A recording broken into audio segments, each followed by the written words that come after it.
Welcome to my video. मैं हूं सैयद आफाक हसन और आज की इस वीडियो में जो है वो मैं बात करने वाला हूं मेनली 4 से 5 टॉपिक के ऊपर, और साथ साथ मैं लूँगा आपके सवालात और उसके दूंगा जवाब। आपको जो आपने सवाल मुझे पहले भेजे हुए हैं उनका कर दूंगा मैं आपको जवाब।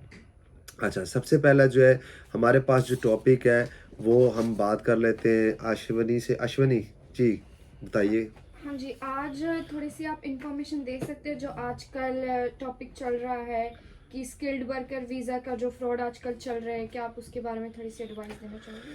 जी बिल्कुल, स्किल्ड वर्कर वीज़े को लेके आजकल बहुत ज़्यादा फ्रॉड हो रहा है। मैंने भी कुछ कोर्स लिए हैं, इसके अलावा जो है मुझे दोस्तों ने भी बताया है कि भी आजकल जो स्किल्ड वर्कर के नाम पे लोगों से 7,000, 8,000, 15,000 पाउंड, 20,000 पाउंड भी लिए जा रहे हैं।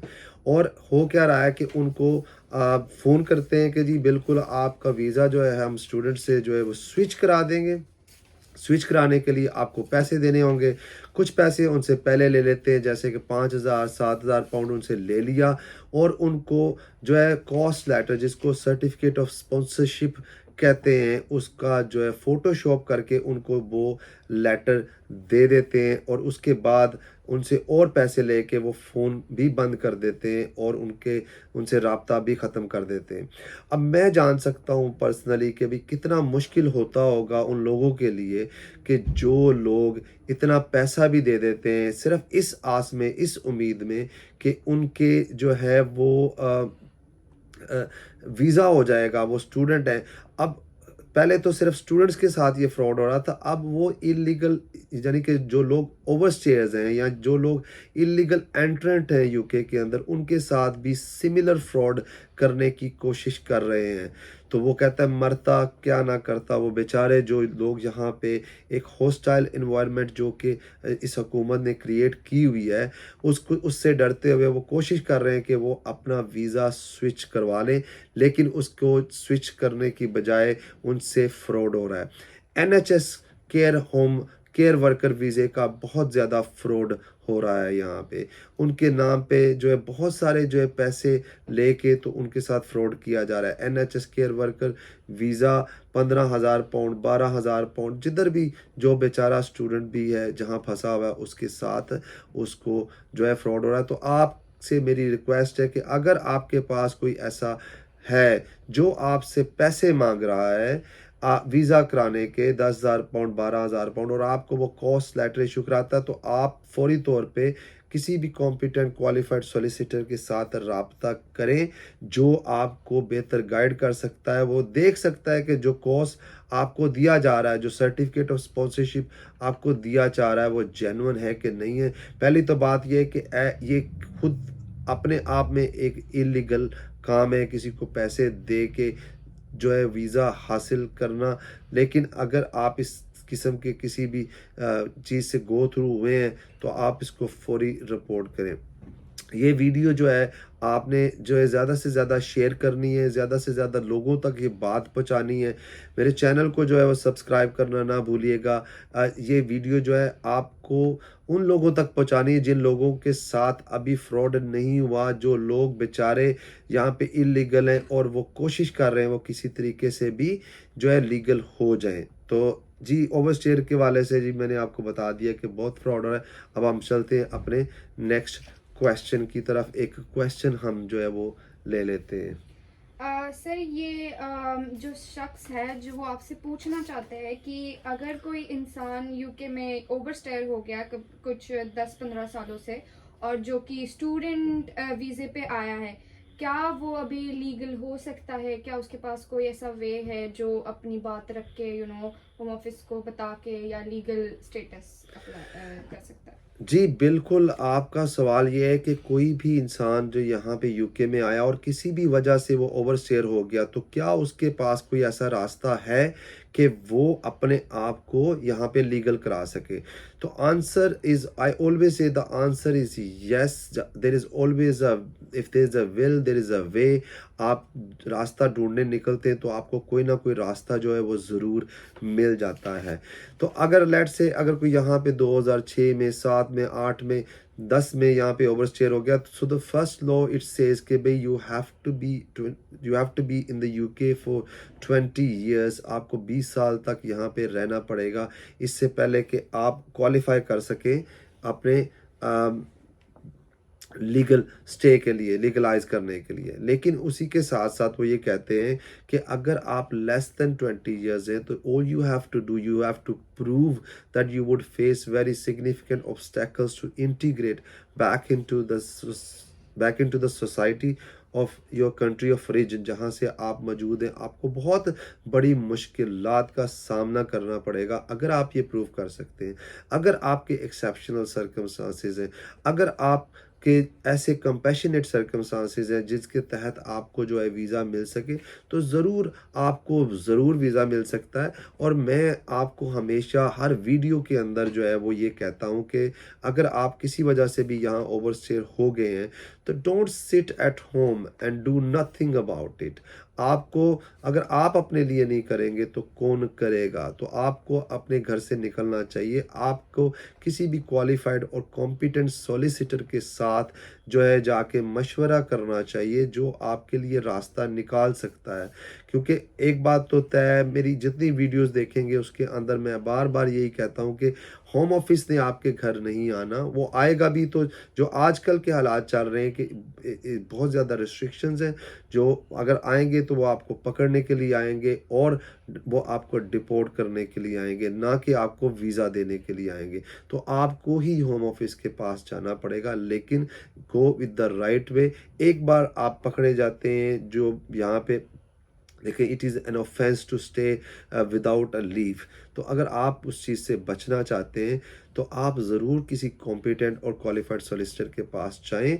सो the answer to your question is yes, कि रास्ता जो है वो हो सकता है आपके सर्कमस्टांसिस को देखते हुए। अब हम लेते हैं अपना नेक्स्ट सवाल। जी बताइए, नेक्स्ट सवाल। सर, सवाल के पहले आप क्या इस टॉपिक पे थोड़ा क्लियर करेंगे? कभी कभी व्यूवर्स को ऐसा होता है कि ये जो स्टेटलेस चाइल्ड, ये 5 इयर्स वाला लॉ था, फिर बाद में उन्होंने 7 इयर्स का था, इसमें काफ़ी कंफ्यूजन है।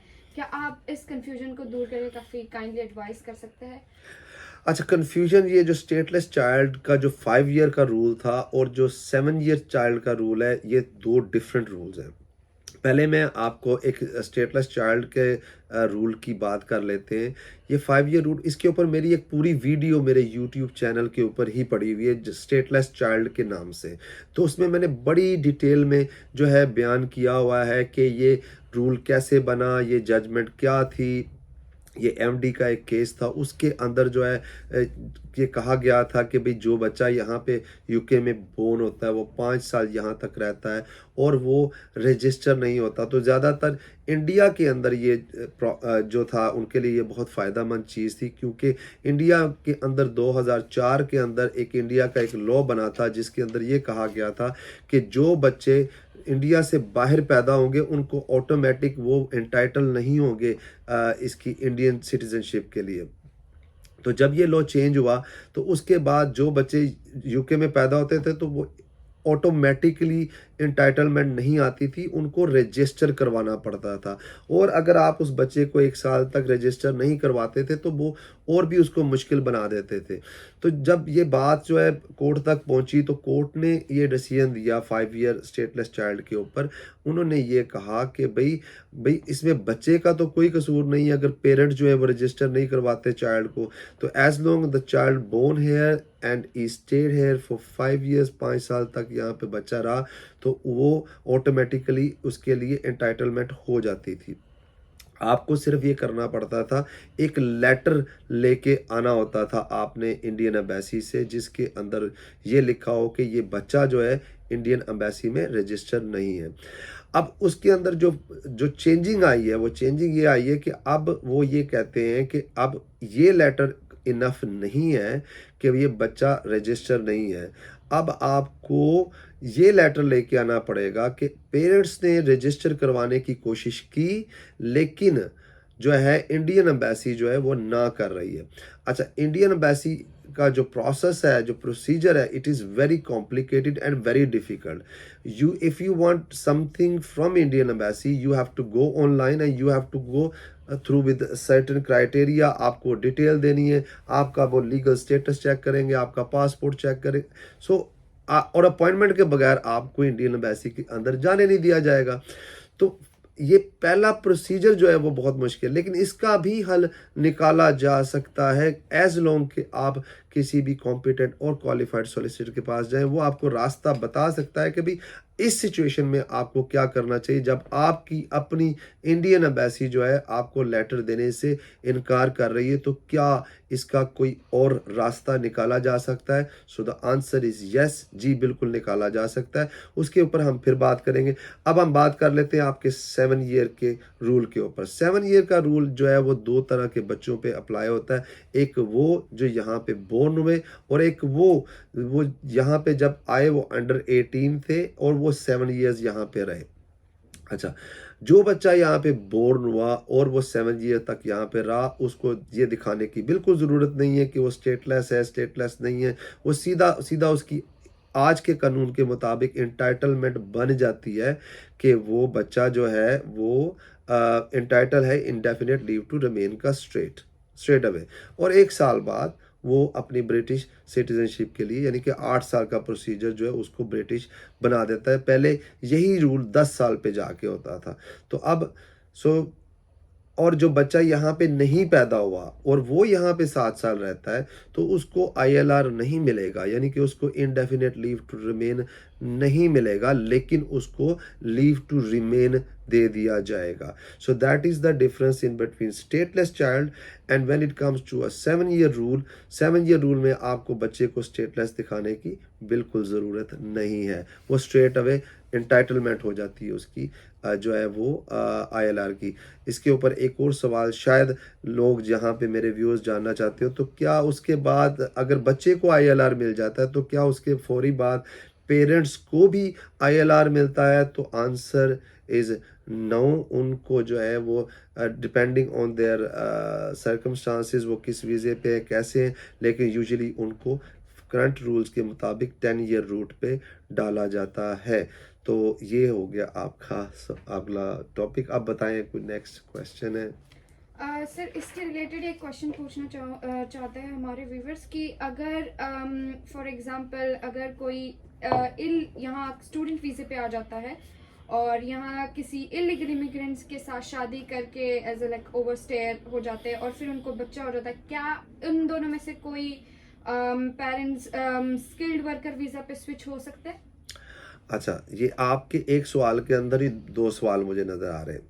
यहाँ पे कोई स्टूडेंट आया और उसने शादी कर ली किसी इलीगल ओवरस्टेयर से, कह लेते हैं हम इलीगल एंट्रेंट की बजाय, ओवरस्टेयर से शादी कर ली, तो क्या वो उसका डिपेंडेंट हो सकता है? देखिए, जब आप यहाँ पे ओवरस्टेयर हो जाते हैं तो फिर आपकी जो स्विच करने की जो एक एबिलिटी है, जो एंटाइटलमेंट है, you lose that entitlement for switch, क्योंकि देन आपके जो है वो बेल पे आपको छोड़ दिया जाता है और आप जो है लायबल टू रिमूव होते हो unless you make further application कि आप यहाँ पे क्यों रहोगे।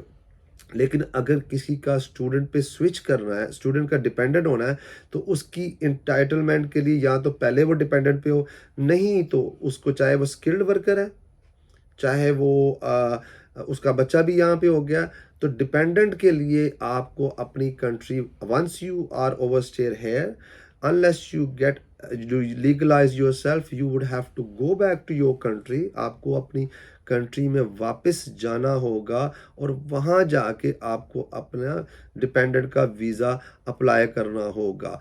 लेकिन there is no fast rule on this one, hard rule on this one कि आप कहें कि जी बिल्कुल यही करना होगा। Depend on your circumstances.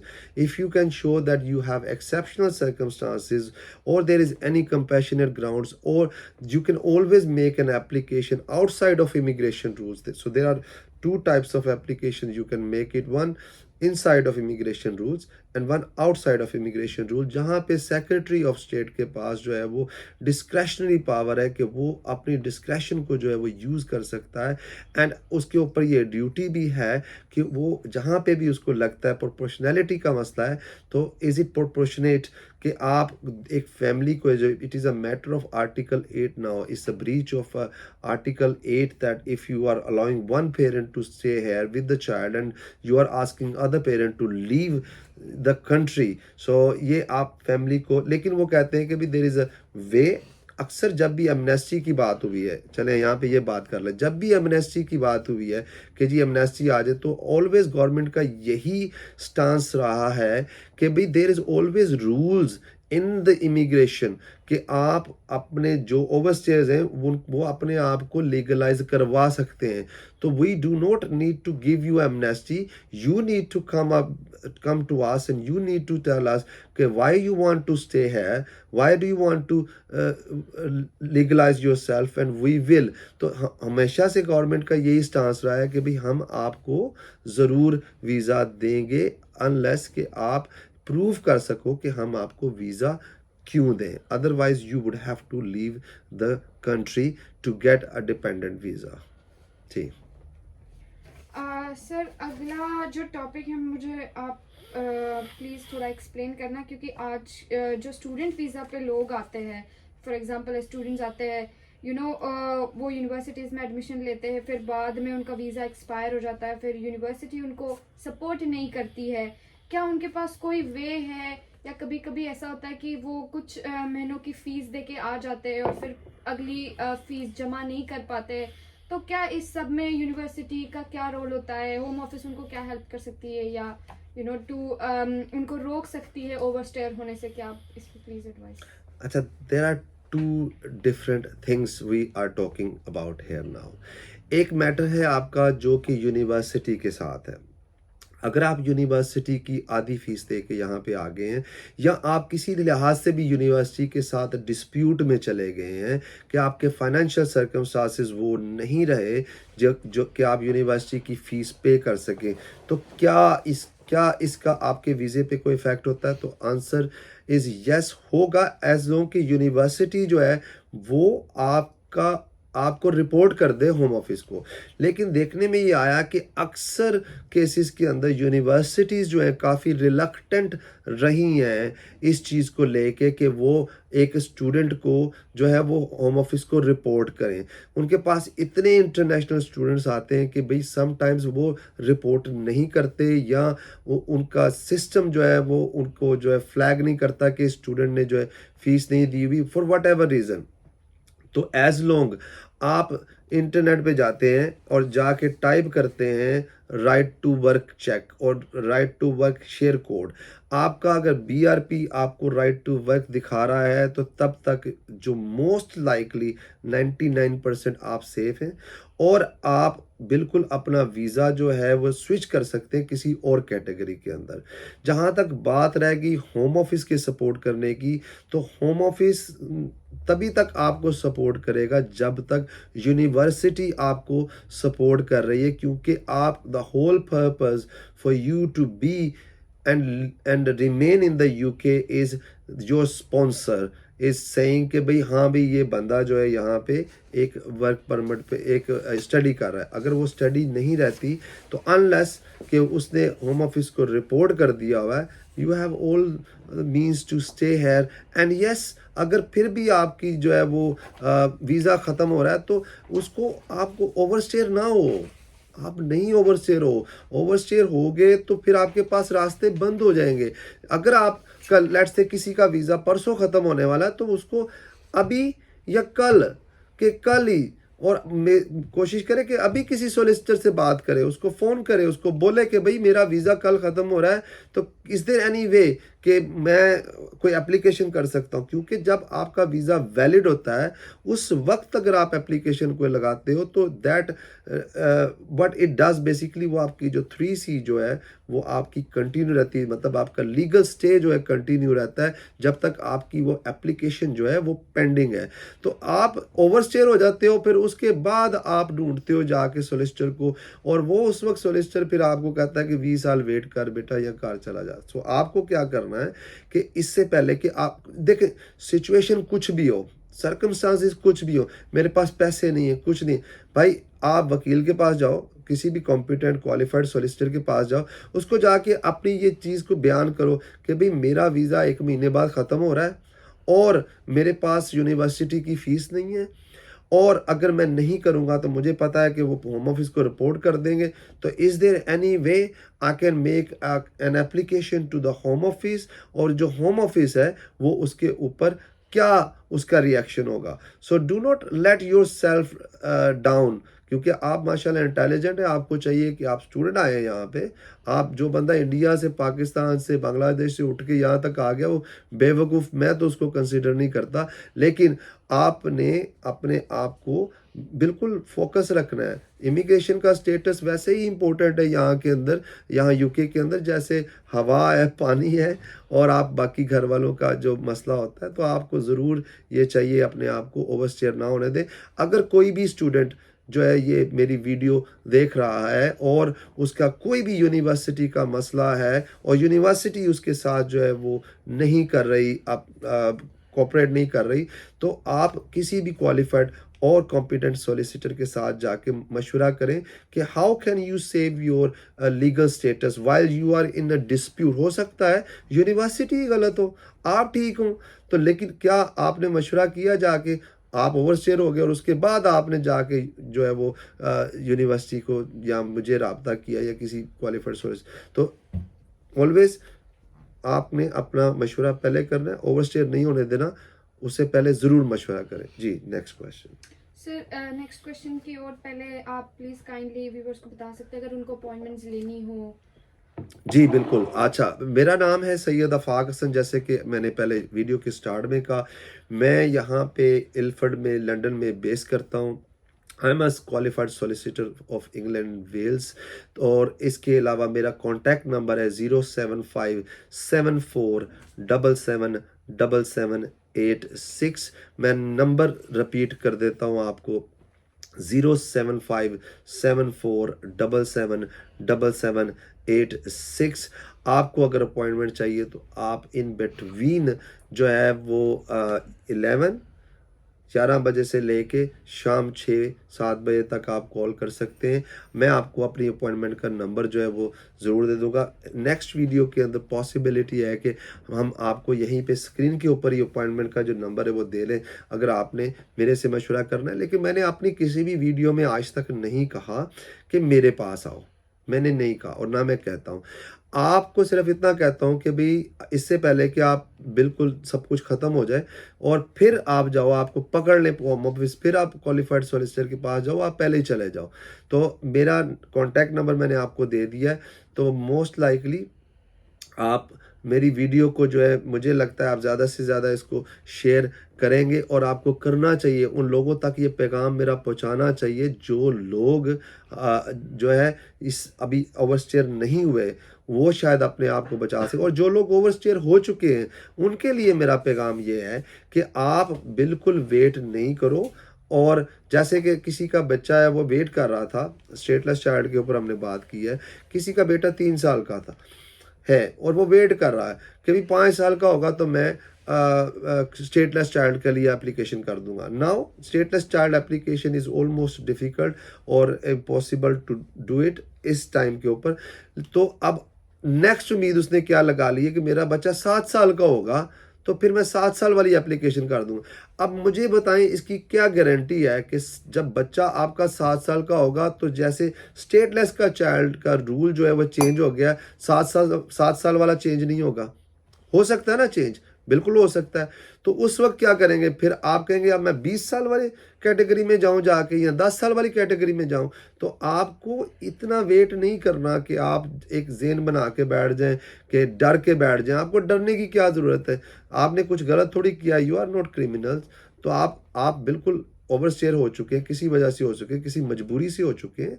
आपने इनफ इज़ इनफ। 10 साल हो गए आपको, 8 साल हो गए, 12 साल हो गए यार। आप लोग वापस नहीं जा सके पाकिस्तान, इंडिया, अपने घर वालों से मिल नहीं सके।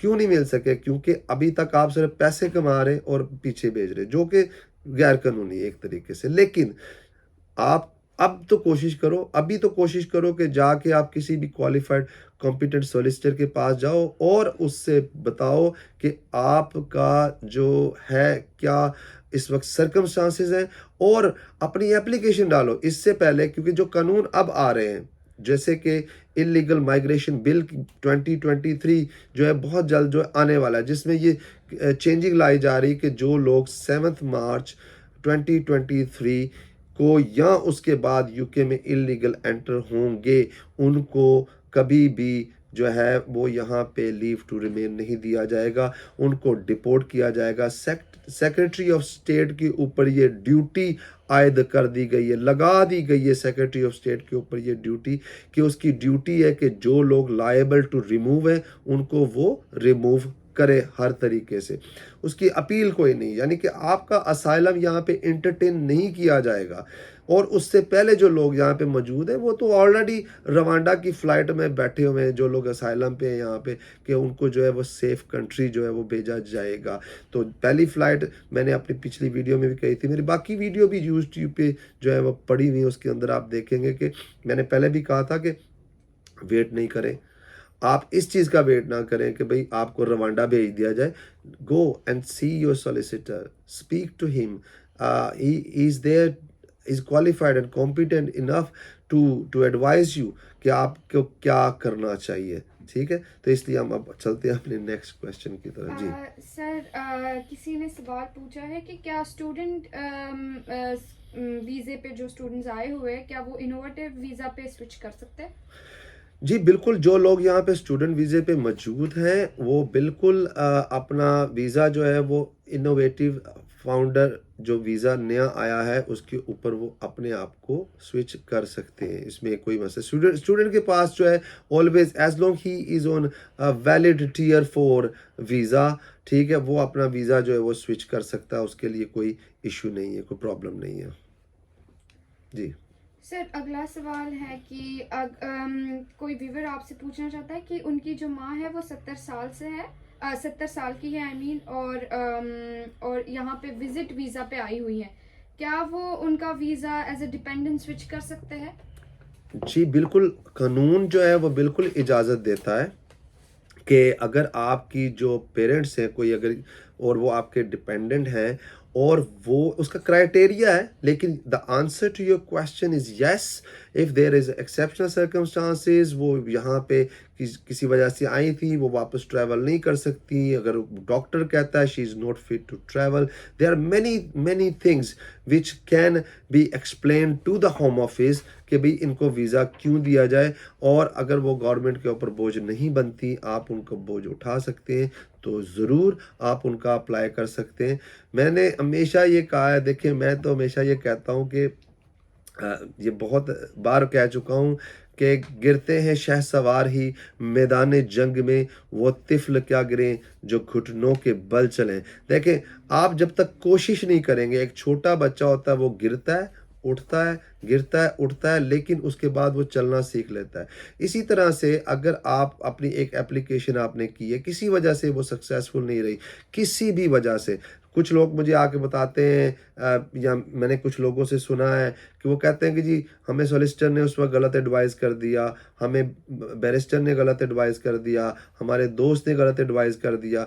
देखें, उसने उसके मुताबिक जो जो उसके पास नॉलेज था, या I don't know what ever was his intention, उसने उस वक्त कर दिया।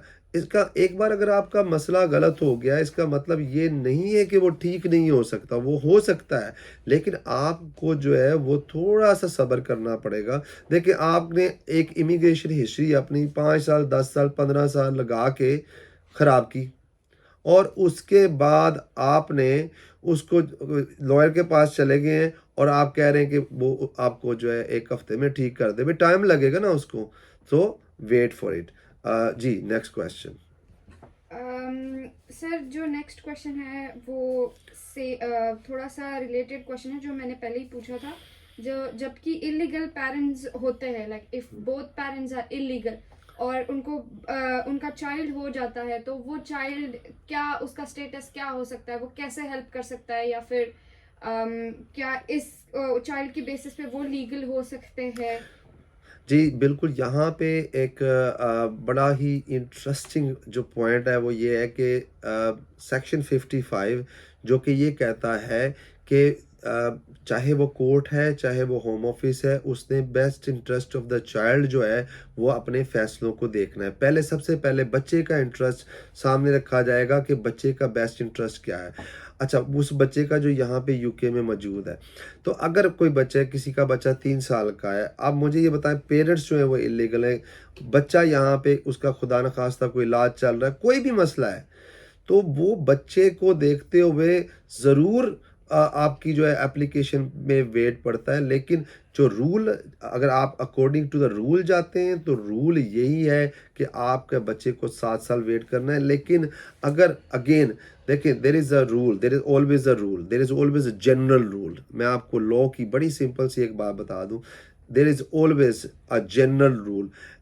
However, there is always exception to that general rule. उसकी एक्सेप्शन भी होती है। एक जनरल रूल होता है, उसके बाद उसकी जो है एक्सेप्शन भी जो है वो कानून के अंदर ही दी गई है। तो आपको जो भी मसला है, आप ना वेट करें कि मेरा बच्चा 3 साल का है, 4 साल का है, 5 साल का है, 2 साल का है। Go and speak with a competent and qualified solicitor. और जितनी भी इंफॉर्मेशन मैं यहाँ पे आपको इस वक्त दे रहा हूँ, ये लीगल एडवाइस नहीं है। मैं फ़ोन पे या वीडियो पे कभी भी लीगल एडवाइस नहीं देता। ये इन्फॉर्मेशन है जो मैं आपको प्रोवाइड कर रहा हूँ, और मैं ये उम्मीद करता हूँ कि ये इन्फॉर्मेशन जो है आप ज़्यादा से ज़्यादा लोगों तक पहुँचाएंगे by sharing this video, by sharing whatever I am saying to you. और उसके अलावा आपने ये ज़हन में रखना है कि आपका कोई भी मसला है यहाँ पे यूके के अंदर, आपके पास ऑलवेज उसका कोई ना कोई सलूशन मौजूद होता है। सिर्फ आपने राइट बंदे के पास जाना है, राइट आदमी के पास जाना है जो आपके लिए सलूशन ढूंढ सके। जी, और अब हमारे पास जो है वो आज का जो हमारा सेशन था वो 30 मिनट्स का हमने जो है वो रखा था, लेकिन अभी जो है वो 32 मिनट्स हो चुके हैं। तो मैं अब नेक्स्ट जो है वो 2 क्वेश्चन यानी कि 5 मिनट्स में मैं वाइंड अप करूँगा, और उसके बाद मैं आपसे इजाज़त चाहूँगा। जी बताइए। और आपका जो टॉपिक उसके अंदर जो नेक्स्ट वाला लिखा हुआ था कि भी असाइलम के हवाले से, कि जो लोग यहाँ पे असाइलम पे हैं, अगर वो स्किल्ड वर्कर वीज़े पे जाना चाहते हैं तो क्या वो जा सकते हैं। तो अब इसके अंदर सिचुएशन मैं आपको एक्सप्लेन कर देता हूँ, ठीक है। ये बहुत ही इम्पोर्टेंट क्वेश्चन है, और बहुत सारे लोग ये पूछ रहे हैं कि जी हम अगर असाइलम हम कर चुके हैं तो क्या हम अपना स्किल्ड वर्कर में चेंज कर सकते हैं कि नहीं कर सकते। नंबर 1, उसके ऊपर जो है ऑलवेज आपने सर्कमस्टांसिस क्या है आपके। एक बंदा यहाँ पे आया, वो वैलिड वीज़े पे था, वो स्टूडेंट वीज़े पे था, उसने अपना असाइलम अप्लाई कर दिया। अब जब तक उसका स्क्रीनिंग नहीं हो जाता, जब तक वो जाके फिंगरप्रिंट नहीं लगा देता, जब तक उसका इनिशियल इंटरव्यू नहीं हो जाता, he is going to be on student visa. उसका जो 3C है, जब तक उसकी फिंगरप्रिंट नहीं हुए, वो तब तक वो चल रहा है अपने 3C के ऊपर ही। 3C का मतलब है कि उसका लीगल जो स्टे है वो स्टूडेंट के ऊपर ही है। जिस दिन वो जाता है वहाँ पे फिंगरप्रिंट लगाने, ना हो उस दिन से वो आपको पेपर देते हैं जिसके अंदर आपका स्क्रीनिंग इंटरव्यू होता है। उसके साथ साथ वो आपको पेपर देते हैं, you are the person who is liable to remove, however they are granting you a bail. वह आपको बेल पे छोड़ देते हैं। अब जो स्विच करने का मामला है जहाँ पे, वहाँ पे अगर कोई बंदा यहाँ पे बेल के ऊपर है तो वो वीज़ा स्विच नहीं कर सकता। जैसे कि विजिटर जो है वो वीज़ा स्विच नहीं कर सकता। अगर आप यहाँ पे टेम्परेरी वीज़े के ऊपर हैं तो आप वीज़ा स्विच नहीं कर सकते। अगर आप शॉर्ट टर्म वीज़े के ऊपर हैं, 6 मंथ्स और लेस देन 6 मंथ्स वीज़े के ऊपर हैं तो आप वीज़ा स्विच नहीं कर सकते। जब कानून आपको इजाज़त नहीं देता कि जब आप बेल पे हैं तो अपना वीज़ा स्विच करें, तो इसका मतलब है कि टेक्निकली जो लॉ के मुताबिक है, अगर आप असाइलम सीकर हैं तो आप उस वक्त वीज़ा स्विच नहीं कर सकते जब आप जो है बेल पे आ चुके हों। उससे पहले टेक्निकली आप यस कर सकते हैं। लेकिन again it depends on the circumstances on the different people कि भाई आपका राइट टू वर्क अगर चेक किया जाता है और वो पॉजिटिव आ जाता है, so as long your right to work come back as positive, now the employer, the sponsor can issue you with certificate of sponsorship. Once he issued you with certificate of sponsorship, regardless on what visa you were, now you can make an application. So अगर आप वो application home office में डालते हैं और उसके ऊपर आपको जो है वो वीज़ा अलाउ हो जाता है तो answer is yes. However it depends on different circumstances. तो आज के टॉपिक के अंदर जो है हमने काफ़ी चीज़ें जो हैं वो कोशिश की है उसको हम जो है शामिल कर सकें। आप इसी तरह से अपने सवाल जो हैं वो भेजते रहें हमें। सैयद.solicitor SYED.solicitor@gmail.com पे आप अपने सवाल भेज सकते हैं। आप व्हाट्सएप कर सकते हैं 07574777786। मैं नंबर अपना दोबारा रिपीट कर देता हूँ, 07574777786। आप अपना जो है क्वेश्चन जो है उसके ऊपर जो है भेज सकते हैं। मेरी कोशिश होगी कि मैं आपका जो सवाल है उसका जवाब अपनी नेक्स्ट वीडियो के अंदर ज़रूर शामिल कर सकूं।